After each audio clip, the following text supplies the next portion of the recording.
Randy Orton has never been afraid to speak his mind.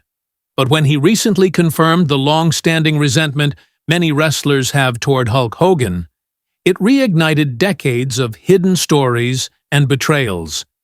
To fans, Hogan was the ultimate hero.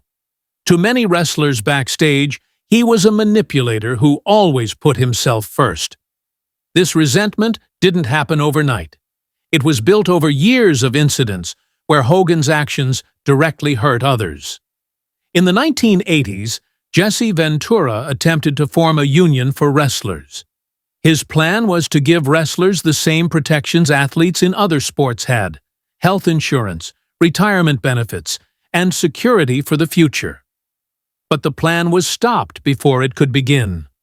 Hogan went to Vince McMahon and exposed Ventura's efforts, killing the idea completely. Ventura later discovered this betrayal during a federal deposition. For Ventura, it was personal.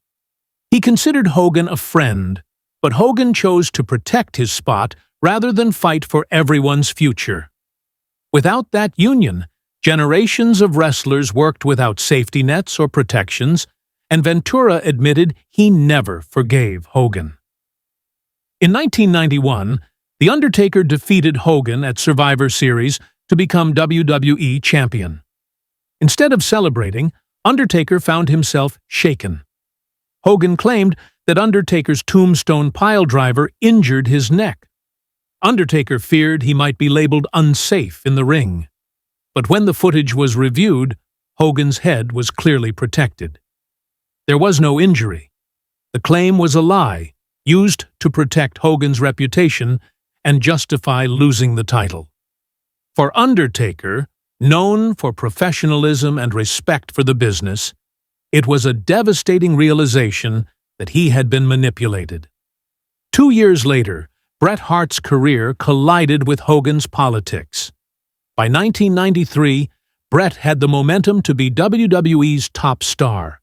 He had the championship, the fan support, and the company's future in his hands.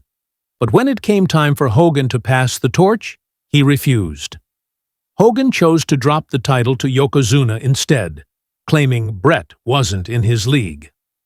Hart's momentum was sabotaged.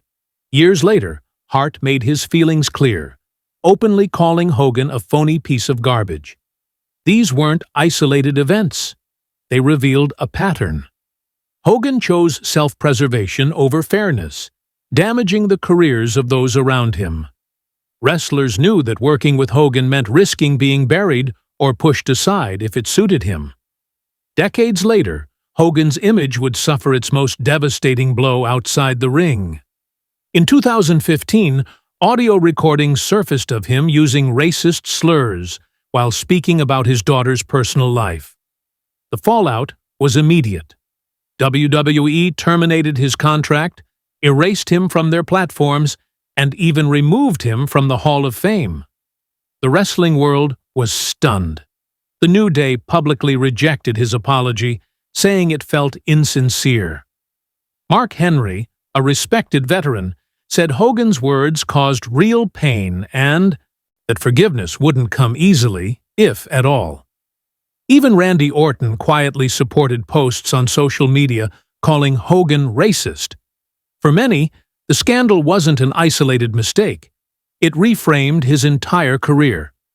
Stories from Ventura, Undertaker, and Bret Hart now seemed part of a larger picture of manipulation, selfishness, and betrayal. For Orton, the resentment was personal.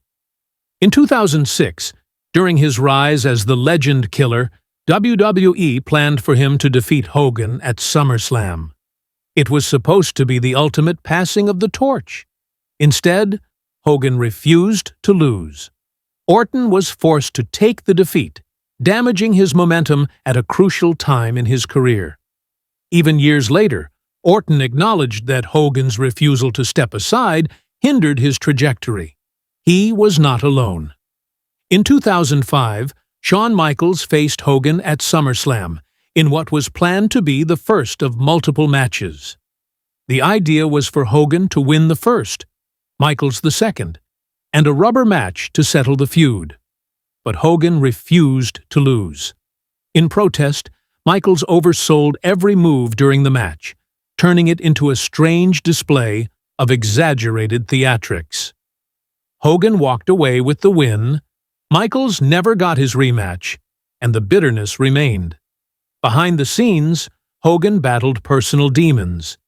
Years of injuries left him dependent on prescription painkillers. He admitted to addiction, trapped in a cycle of pain and dependency. While this explained some erratic decisions, it didn't excuse the betrayals, the politics, or the scandals that followed him. In his later years, Hogan continued to make public appearances, clinging to the image of Hulkamania. But the wrestling community had moved on.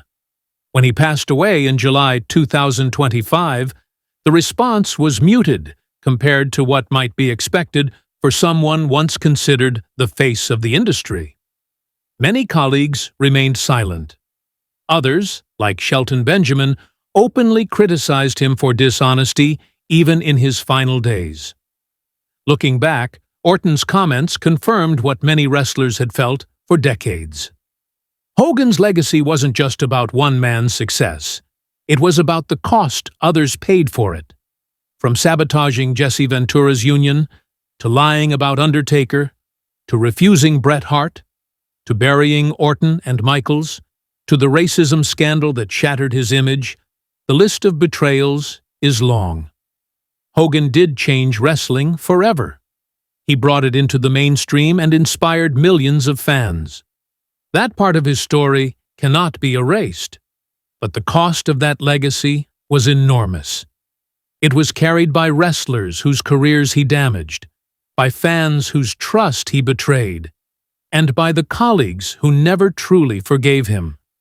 In the end, the myth of Hulkamania could not outlive the truth. Hogan was remembered not only as the biggest star of his era, but also as a man whose choices made him the villain in his own story.